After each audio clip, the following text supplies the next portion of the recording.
Po si Tony Rizado Basagan ng Bacolod, Quezon City. Sir, matanong lang, bakit po kayo pumirma sa signature campaign para kay Tatay Digong? Para po, unang-una, para sa bayan. Para makabawi naman ako sa lahat ng ginawa niyang pagmamalasakit sa buong bansa. Anong obserbasyon mo, sir, sa gobyerno ni Marcos Jr. ngayon? At kung ikukumpara mo sa administrasyon ni Tatay Digong, ano po ang iyong masasabi? Hindi po pwedeng ikumpara. Wala siya sa kalingkingan ni Tatay Digong. Thank you.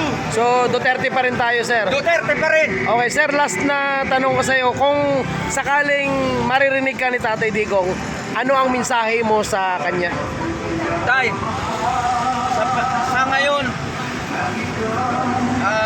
relax ka lang muna dyan. Kami naman po para sa inyo. Encourage lang. Sir, panawagan po sa ating mga kababayan. Mga kababayan, punta na po kayo rito sa may Novaliches, Katipunan. sa may Katipunan Avenue. Makiisa po tayo sa signature campaign. Salamat, Para kay sir. Tatay Salamat. Digong.